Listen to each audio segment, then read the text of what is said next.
माता देखिए, आज हमने भिक्षा में क्या प्राप्त किया है। देखना क्या है, भिक्षा ही लाए होगे ना।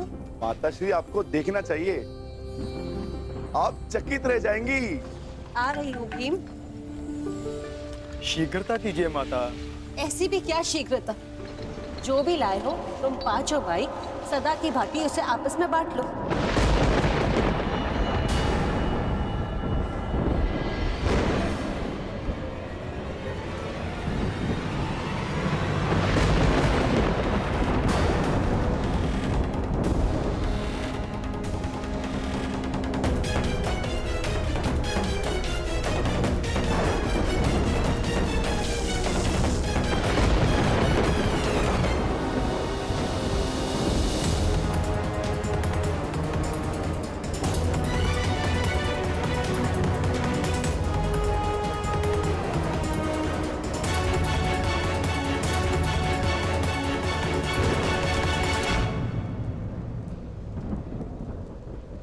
आपने क्या अनर्थ कर दिया माताश्री। पुत्र, मैंने जो कहा भूलवश कहा।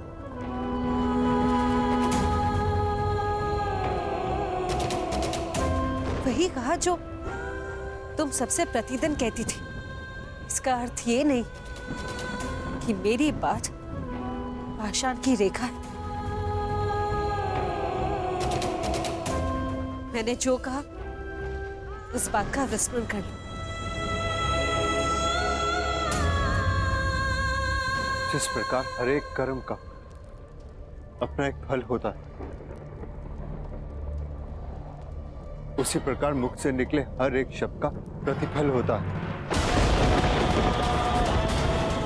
विशेषकर माता के शब्दों का। ये शब्द ही तो है जो कभी वरदान बन जाते हैं और कभी श्राप।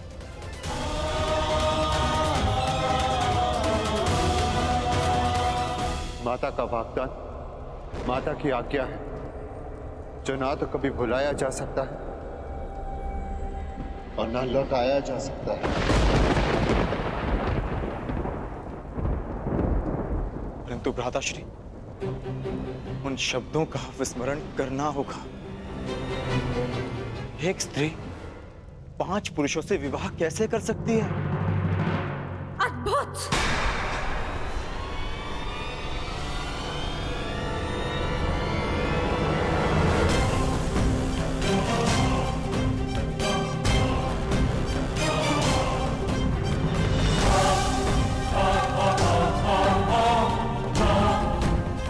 मुझे लगा था कि ये 5 वीर माता के वचनों को हास समझकर टाल देंगे, परंतु उस बात पर हंसना तो दूर, एक मुस्कान तक नहीं है किसी के मुख पर।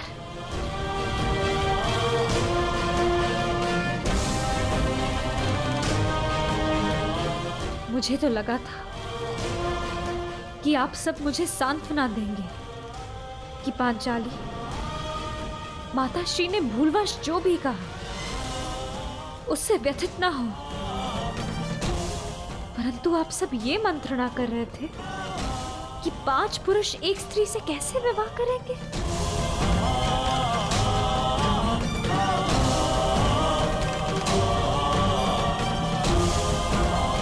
जिस स्त्री की लाज, उसका जीवन इन शब्दों ने दांव पर लगा दिया,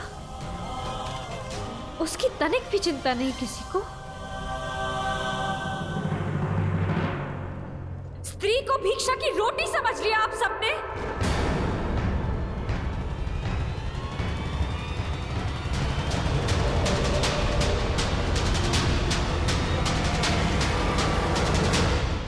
पुत्री, अपने शब्दों के लिए मैं क्षमा मांगती हूँ। नहीं माताश्री, आपने जो कहा वो भूलवश कहा, परंतु इन सब ने जानते समझते आपके साथ उपहास किया था। मेरी क्या भूल है माताश्री? ये 5 भाई ये विवाद कर रहे हैं कि मुझे कैसे बांटना है।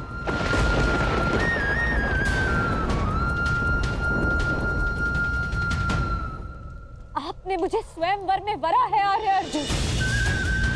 महाधनुष पर प्रत्यंचा चढ़ाकर असंभव लक्ष्य को भेद कर आपने अपनी वीरता तो सिद्ध कर दी, परंतु अपना उत्तरदायित्व नहीं समझा। जिसके बाणों ने आर्यव्रत के समस्त वीरों के बाण काट दिए, वो अपनी माता के वचनों को क्यों नहीं काट सका?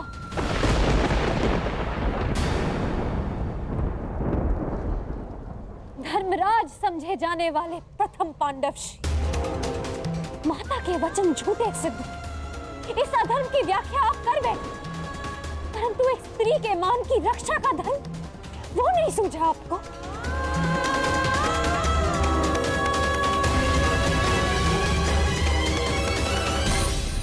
एक परिणीता विवाह के पश्चात जब अपने ससुराल आती है तो उसकी केवल एक ही इच्छा होती है कि उसका नया परिवार उसके घर में उसका स्वागत करे।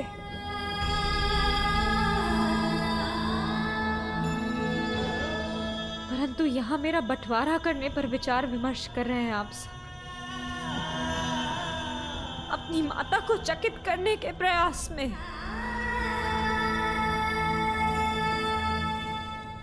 आप सबने मेरा उपहास बना दिया कि अब स्वयं नियति भी मुझ पर हंस रही है। क्या स्त्री एक विजेता का स्मृति चिन्ह है कि एक पल दिखाकर उसे प्राप्त करता है, एक उसे बांटने को कहता है और फिर शेष उसे बांटने की विधि खोजने लगते हैं।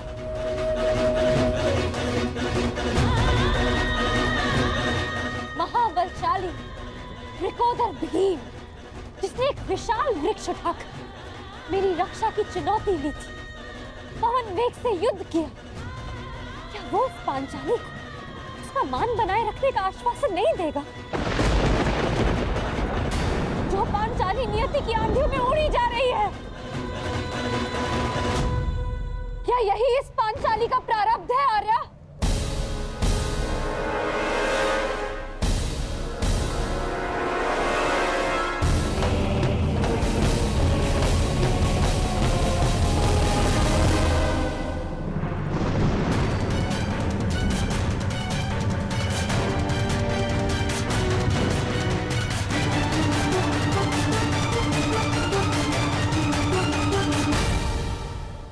स्वागत है अंगराज कर्ण, स्वागत है। पांचाल से साथ ही निकले थे, यहाँ पहुंचने में बड़ा विलंब कर दिया आपने। मार्ग में कुछ अशुभ घटित हुआ था क्या? नहीं,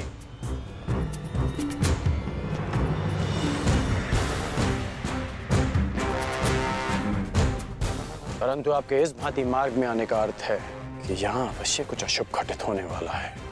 तुम्हारी विलक्षण बुद्धि को देखकर कभी कभी मुझे आश्चर्य होता है कि क्या तुम सचमुच सूत पुत्र ही हो?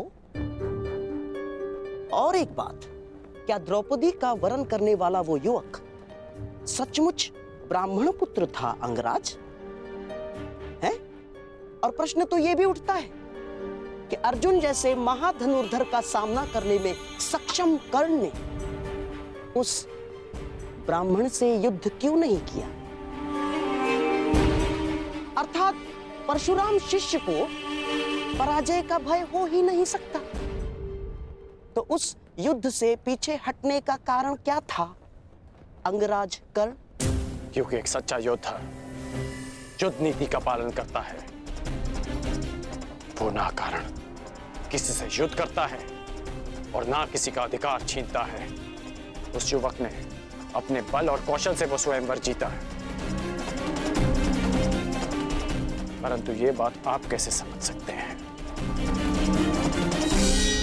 क्योंकि हाथों में बांसे रखकर षड्यंत्र रचने वाला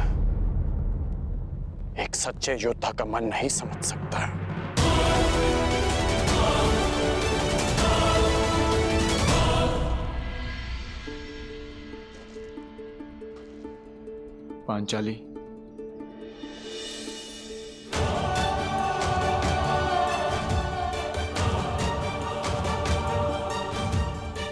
मुझे क्षमा कर दो पांचाली। किसी का मंतव्य तुम्हें ठेस पहुंचाना नहीं था।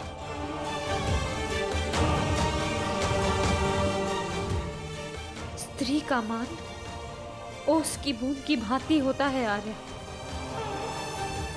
भूमि पर गिरी और अस्तित्व समाप्त। तुम्हारे अस्तित्व की रक्षा होगी पांचाली। हाँ देवी अग्निसेन, ये सत्य है कि माता के वचन झूठे नहीं हो सकते, परंतु ये भी सत्य है कि नियति को तुम्हारा उपहास नहीं करने दिया जाए। इसलिए दोनों ही नातों में संतुलन बनाए रखने के लिए हम सब ने एक निर्णय लिया। तुम्हारा विवाह अर्जुन से ही होगा, ताकि तुम्हारा मान बना रहे और माता के शब्द झूठे ना हो। इसलिए शेष 4 भाई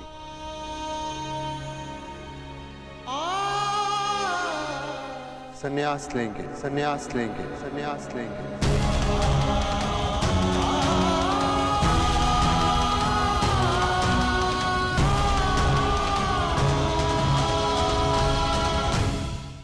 संन्यास लेंगे, संन्यास लेंगे, संन्यास लेंगे। अब 4 वीर संन्यास लेंगे और इतिहास सदैव द्रौपदी को धिक्कारेगा कि पांचाली ने गृह प्रवेश करते ही 5 भाइयों को बांट दी। मुझे समझ नहीं आता कि आप लोग कोई सीधा सा हल क्यों नहीं ढूंढ लेते। माता ने जो कुछ भी भूलवश कहा, उसे भूल क्यों नहीं जाते आप लोग? ये संभव नहीं है देवी। माता के शब्दों को काट पाना हमारे वश में नहीं। माता के निवेदन पर भी यह संभव नहीं। माता के शब्दों का स्पष्ट अर्थ था कि हम 5 भाई तुमसे विवाह करें। बस!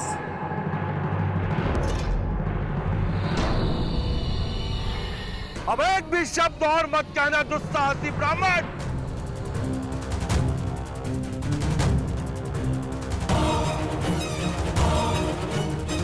पांचाल नरेश द्रुपद की पुत्री का इतना बड़ा अपमान करने का दुस्साहस कैसे किया तुम सबने?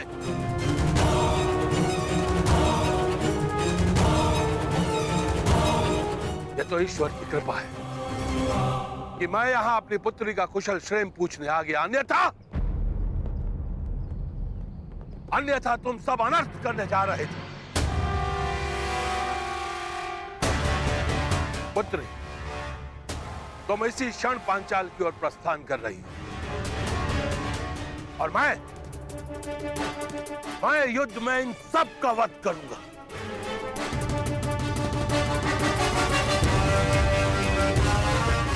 सर्वप्रथम तुम्हारा वध करूंगा।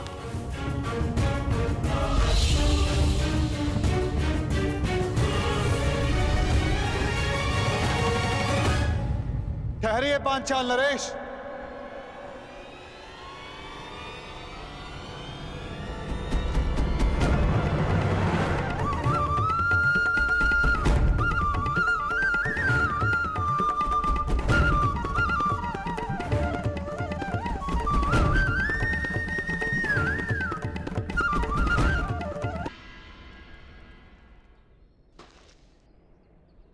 विवेक और धैर्य से काम लीजिए पांचाल नरेश। जिसकी पुत्री का मान और सम्मान दांव पर लगा हो, वो पिता धैर्य और विवेक से कैसे काम ले सकता है? वसुदेव,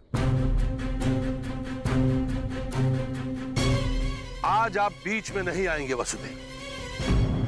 आज पांचाल नरेश द्रुपद पर एक नहीं अपितु 5 ब्रह्म हत्याओं का पाप लगना निश्चित है।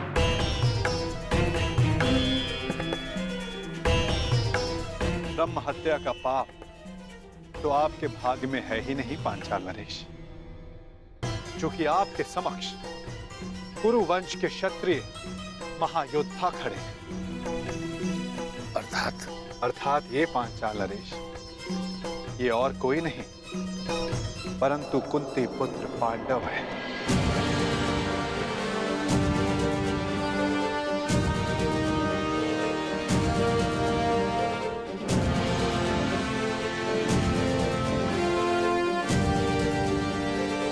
सबसे आगे खड़े वो धर्मराज युधिष्ठिर है, और जिसने खेल खेल में वृक्ष उठाकर स्वयंवर में विघ्न डालने वालों का संहार किया, वो महाबली भीम है। और उनके दो सहायक नकुल और सहदेव।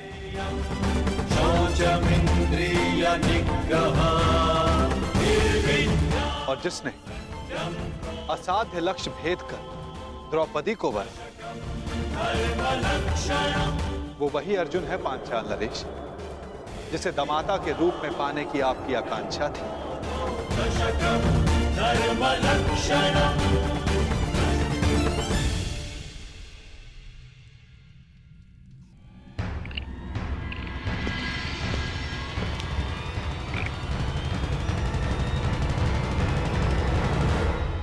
पधारिए अंगराज कर्ण।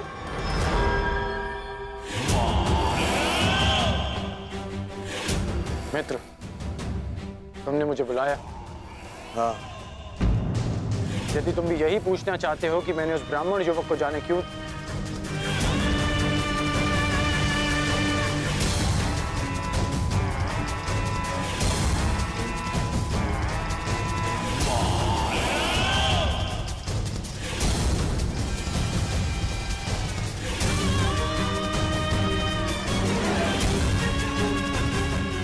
उस ब्राह्मण को छोड़ो मित्र, छोड़ो उस ब्राह्मण को। ऐसा शुभ होने वाला है कि पांचाली स्वयंवर की त्रासदी भूल ही गया हूं मैं आज बहुत प्रसन्न हूं मित्र।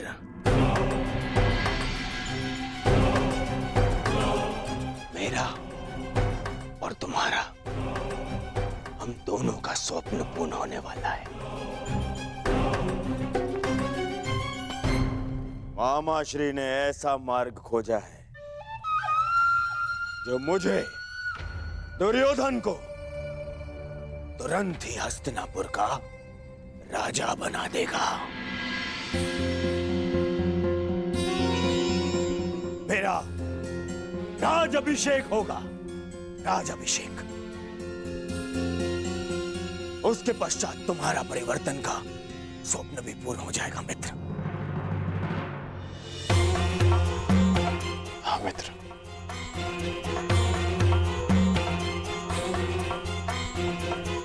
परंतु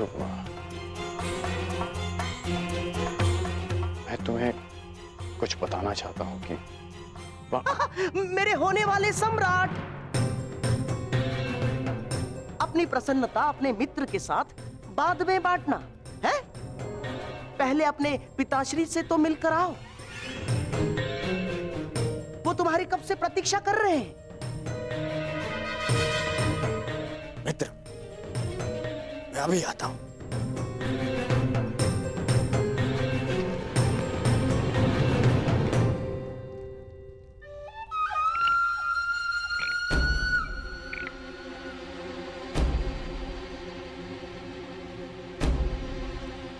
जब तक दुर्योधन लौट आए तब तक चौसर के दो दो हाथ हो जाए अंगराज कर्ण। आप सदा अकेले खेलते हैं गांधार राज?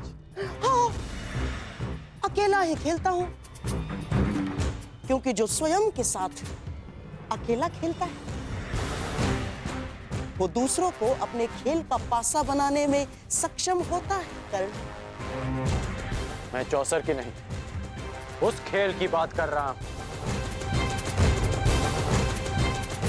जो आप हस्तिनापुर में खेल रहे हैं।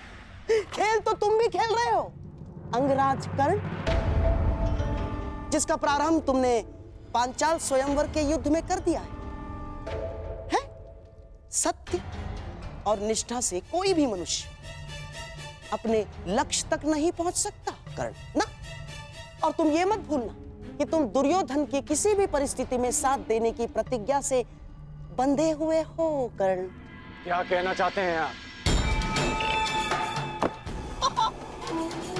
यही कि तुम और मैं केवल हम दोनों ही जानते हैं कि पांडव अभी जीवित हैं।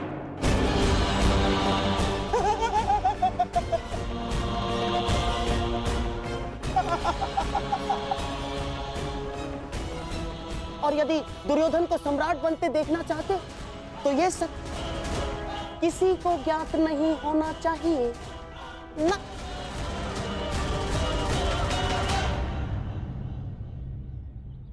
पांचाल नरेश पर ब्रह्म हत्या का दोष नहीं लगेगा, किंतु आप पांचों दोषी।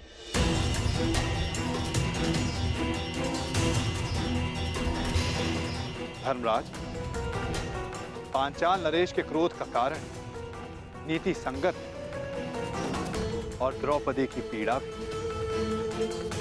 यदि कुछ अनीति हुई है तो आप पांचों से